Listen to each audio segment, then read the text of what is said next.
जिस स्थिति में आज मनुष्य रह रहा है उसका भविष्य क्या होना है। आप लोगों को बहुत हैरानी होगी जानकर, लेकिन आज ही आज अगले 5 मिनट में आप लोग भविष्य देखने सीखने वाले हैं।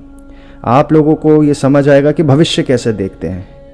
आप जो जीवन, जो परिस्थिति में आप रह रहे हैं, जिस माहौल में आप लोग रह रहे हैं, आपके साथ 20 साल बाद क्या होगा, 40 साल बाद क्या होगा।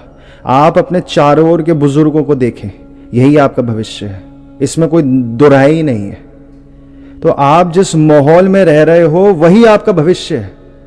इसमें कोई दो पॉइंट्स हैं ही नहीं, सीधा सीधा है। तो ये आप लोग सीख गए अपना भविष्य देखना। आगे आपको अपना भविष्य देखना।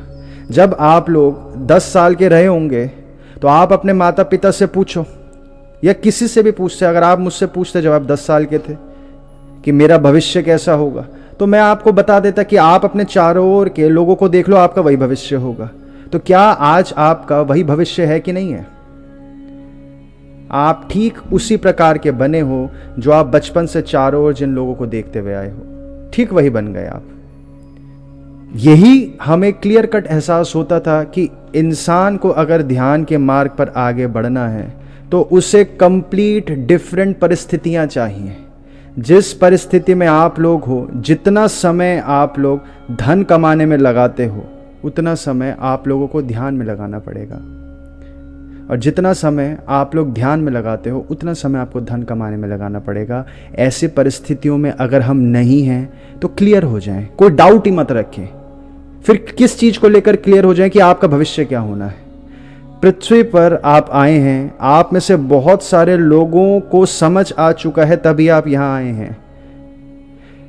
आप लोग अलग अलग जगह घूम घाम कर आए हैं तभी आप यहां आए हैं। परमात्मा को हासिल करना, परमात्मा को समझ पाना, जीवन को समझ पाना, बुद्ध, महावीर, कृष्ण, उपनिषद को समझ पाना, ये कितनी खूबसूरत चीजें हैं और ये हमारे जीवन का लक्ष्य है। आप लोग कभी भी लौकिक जीवन का लक्ष्य मत बनाएं, हमेशा अपनी आत्मा के जीवन का लक्ष्य बनाएं, अपनी आत्मा का लक्ष्य बनाएं। तो इस परिस्थितियों में इंसान कैसे परमात्मा को पा पाएगा, बहुत मुश्किल है। और आप लोग इस इल्यूजन में जी रहे हैं, अभी भी आप इस इल्यूजन में जी रहे हैं। आज भी आप इस इल्यूजन में सोएंगे, कल आप उठेंगे इस इल्यूजन में, आपका कल का पूरा दिन निकलेगा कि इसी परिस्थिति में आप जीते रहेंगे। सुबह ऑफिस जाएंगे, घर आएंगे, शाम को अपना काम करेंगे, रात को सो जाएंगे, बीबी से बात करेंगे, बच्चों से बात करेंगे, और अचानक से एक दिन ऐसा होगा आपके 6 पैक्स बन जाएंगे, है ना। शायद 6 पैक्स आपके बन जाएं, आपके शायद बाइसेप्स बन जाएं, परमात्मा नहीं मिल पाता। तो यहां पे हम क्लियर हो जाएं, इसमें कोई डाउट ना रखें कि इस परिस्थिति, इस स्थिति, इस मार्ग पर, जिस माहौल में हम सब हैं, इस माहौल में परमात्मा को पाना सिर्फ आपको मन की सांत्वना के लिए झूठी टीचिंग्स दी जा रही हैं चारों ओर से। बहुत ज्यादा स्कैम चल रहा है, आपके टेस्ट बड्स को खुश करने वाली बातें चल रही हैं, अलग अलग चीजें सिखाई जा रही है जिसका ना सर है ना पैर है। लेकिन आप लोग अपनी परिस्थितियां ठीक जैसे आप लोग की 20 साल पहले थी, उसी परिस्थिति में आप लोग अभी भी चल रहे हैं। यह आपको समझना पड़ेगा। हमें अपनी परिस्थितियां बदलनी हैं। यहां पर हमारा क्या मकसद रहता है, आप लोगों को उस दुनिया का ज्ञान इतने सरल शब्दों में बता दिया जाए, उस दुनिया का ज्ञान जो दुनिया बहुत गहरे ध्यान में जाने के बाद समझ आती है। बहुत गहरे ध्यान में जाने के बाद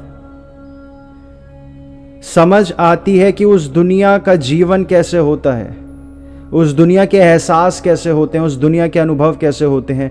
और इतने गहरे ध्यान के बाद उस ज्ञान को शब्दों में खींचकर बाहर लाना बहुत कठिन हो जाता है। इसी वजह से वेदों को समझाने के लिए उपनिषद, फिर उनको समझाने के लिए पुराण, और उनको समझाने के लिए इतने गुरु बन गए। तो इतना शांति, इतना गहरे ध्यान का वो ज्ञान होता है कि वो समझ नहीं आता। इसी वजह से इतना कंफ्यूजन बनना ही है। हमारी यही कोशिश है कि वो सारा ज्ञान इतने सरल शब्दों में आपको समझा दिया जाए कि कोई 10 साल का बच्चा है वो भी समझ जाए। इतना ऑब्वियस वे में समझा दिया जाए कि आप लोगों को पूर्णतः फंसा दिया जाए।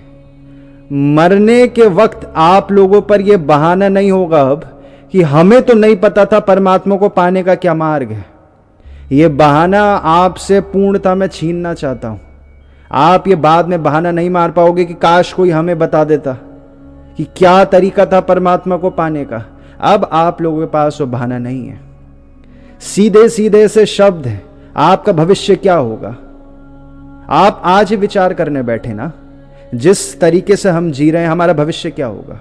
कंफ्यूजन क्यों रखना है, अपना फेट को एक्सेप्ट कर ले। यहां पे लॉटरी का टिकट आप जीत सकते हो, लेकिन परमात्मा को पाना कोई भी लॉटरी नहीं है, पूरी साधना है, पूर्णतः साधना है। मेरी ये कोशिश है कि आप लोगों को बुरी तरह फंसा दिया जाए। अब आज आप ये सेशन सुन रहे हैं, अब आप और फंस गए हो। अब आप कहां बच के जाओगे। सीधी सी बात है, आप ध्यान करने बैठो, इस वाक्य को अपने जीवन पर पॉइंट आउट करके सोचो इस वाक्य पर। इसी परिस्थिति में अगर आप 20 साल और जियोगे तो क्या होगा। अपने चारों ओर के बुजुर्गों को देखो, मरते वक्त इंसान के शरीर में ऊर्जाएं खत्म हो जाती हैं। इस वजह से उसकी परमात्मा की चाह को लेकर जो समझ है वो भी पूरी टेढ़ी मेढ़ी हो जाती है। वो थकान की वजह से होने वाली शांति, यानी कि वो मृत्यु वाली शांति को परमात्मा वाली शांति समझने लगता है। परमात्मा की शांति मृत्यु वाली शांति नहीं है, परमात्मा की शांति जीवन वाली शांति है। एक जीवन वाली शांति है परमात्मा की शांति। वो मृत्यु के पलों से 1-2 साल पहले, 5 साल पहले इतनी ऊर्जा नहीं बचती इंसान में कि वो अपने एडिक्शन से बाहर आ पाए। क्या एडिक्शंस? एडिक्शंस को हिंदी में सीधे से आप समझे वासना। ये क्रोध आपका एडिक्शन है।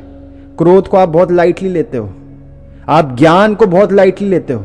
ज्ञान को हर कोई फॉर ग्रांटेड लेता है। इसलिए पिछले सेशन में हमने आपको वो उदाहरण बताया कि आप कैसे ज्ञान से इतने धनवान बन सकते हो। वो उदाहरण हमने आपको बताया कि कैसे नीचे रेस्टोरेंट वाले ने 6 लाख रुपए जो उसने जिंदगी भर में इकट्ठा करे थे और वो कोविड में जाकर लगा दिए।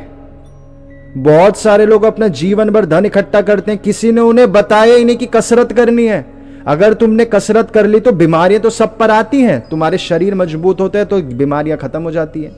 मैंने आपको अपना उदाहरण बताया कि हमारे भी किडनी में 8 mm का स्टोन हो गया था। दर्द हुआ, जब चेकअप हुआ पता चला स्टोन है। 4 दिन दवाई खाई, 5वें दिन स्टोन गायब हो गया। अब वही 8 mm का स्टोन डॉक्टर तो बोलते तो बहुत बड़ा हो गया है। तो आप लोगों को यह नॉलेज ही नहीं दी जा रही है कि आप लोगों के शरीर में अगर शक्ति नहीं है तो आप बीमार ही रहोगे। दवाइयां आपको ठीक थोड़ी कर सकती हैं। आप लोग इंसुलिन लगाते हो, 6 घंटे की मोहलत लेकर घूमते हो। फिर आप लोग अपने शरीर पर अगर ध्यान नहीं करोगे तब आप लोगों को धन कमाना पड़ेगा। आप जिस स्थिति में हो उस स्थिति में आपका भविष्य अब आपसे छुपा नहीं रहा। आपको भविष्य देखना आ चुका है। आपको टाइम मशीन नहीं चाहिए, ध्यान चाहिए आपको।